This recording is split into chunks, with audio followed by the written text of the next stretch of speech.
I want to talk about depression some more. I guess it's not really the most uplifting topic, but it's important.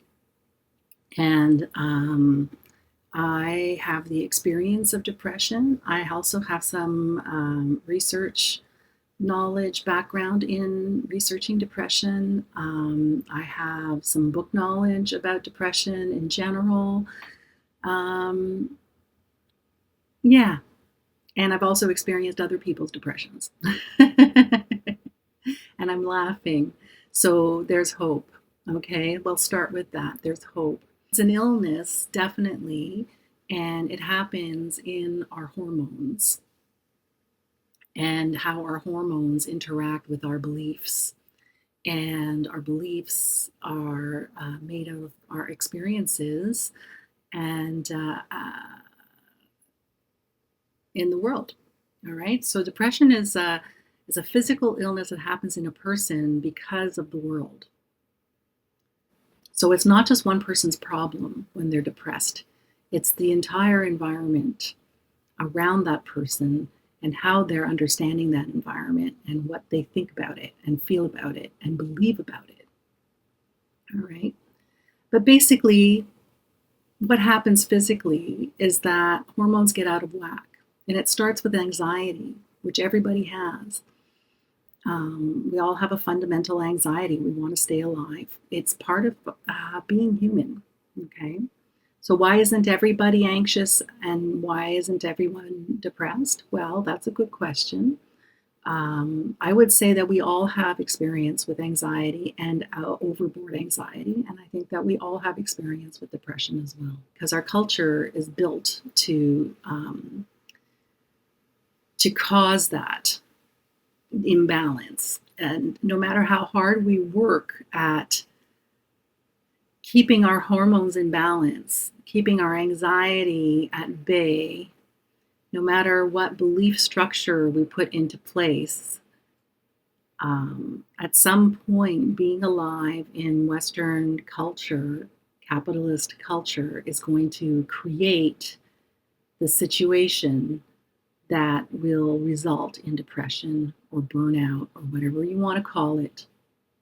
But it's going to result in that chronic stress that eats away at our hopes and dreams for the future. All right. And that's what depression is. It's a collapse of our belief system that supports hope in the future, that things will be better, that things are safe, that things are okay. And of course, people have all kinds of experiences, right? So some people are very lucky and they have beautiful experiences and very little um, trauma. But some people have more. And that's why we see some people are depressed sooner and longer and more chronically than others. Mhm. This time around, first of all, I'm sensitized hormonally, stress wise. My brain is primed for depression more so than usual because of childhood trauma. I felt alone in getting out of it because the adults around me didn't believe that what was happening was so serious. And then it was all my fault. So, right. So that took a long time to recover from, and I did. But then I had, a traumatic first birth with my son, my special needs son, and then I experienced the lack of social support around raising a special needs child, and I had a traumatic divorce. It was very bad, and so I had to recover from that. So I did that.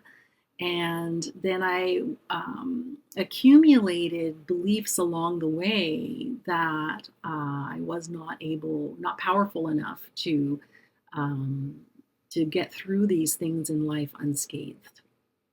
So I was primed for depression. And when I quit my PhD, um,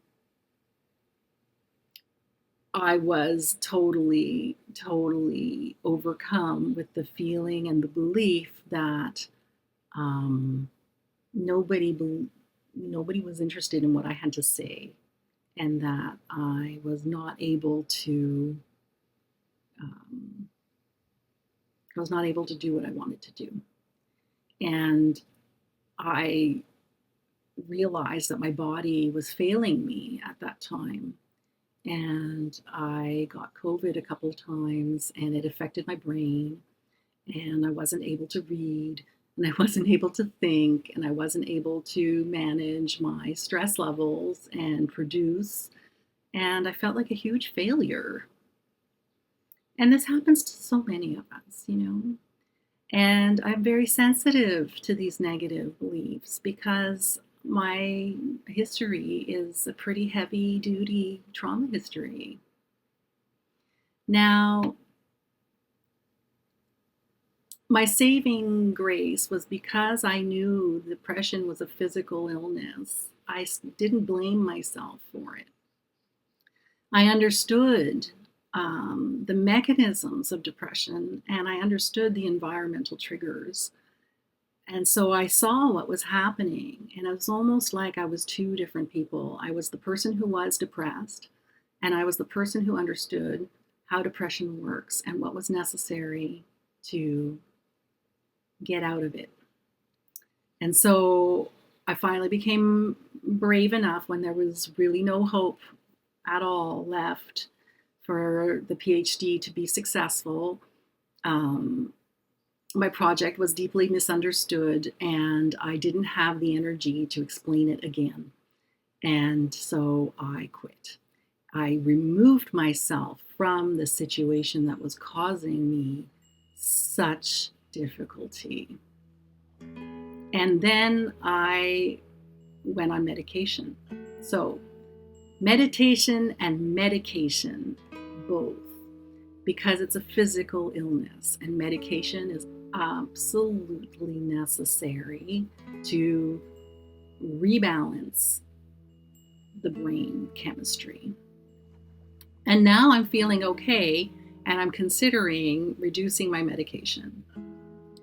But I needed the medication to cut into the extreme bursts of anxiety and panic attacks and overwhelming sadness and anger. And once I was able to be more stable emotionally, then I was able to approach the thoughts through meditation. And meditation was very much a business of kind of like poking a bear. I knew there was a ton of crap thoughts in my brain, and I knew that the only way to expel them was to understand them, to let them be thought out. Let the rotten beliefs spew their pustulant nonsense. Let the disease talk. And so I let the thoughts run wild and just observed them without having to make any decisions or do anything about it. I completely removed myself from society for now 2 years. And I'm starting to be strong enough to connect with people again and go leave the house and say hello to my neighbors and small things, do the groceries. I did that yesterday. All right. But I completely withdrew, and I observed my thoughts, and I journaled, and I meditated, and I chanted, and I prayed, and I did all these things to correct my misconstruals of reality. And, you know, it's not my first bout of depression, so I think I was able to get a hold of it pretty solidly. But right now, I'm considering myself recovered, and I I'm under no illusions that it won't come back. Okay, because the brain has grown around depression and with depression, and this brain needs constant care. I won't call it vigilance because that'll make me anxious. Constant care, constant love, constant attention, constant reaffirmations that everything is okay, constant connections to the deep well of calm and equanimity that resides within me and within all of us. To get to that connection, you have to listen to the crap and let it go. That's how it works. All right, so that's my experience of depression, and I'm sure I'll have more to say on another day, but that's it for now. And I love you, I love you, I love you. I hope you're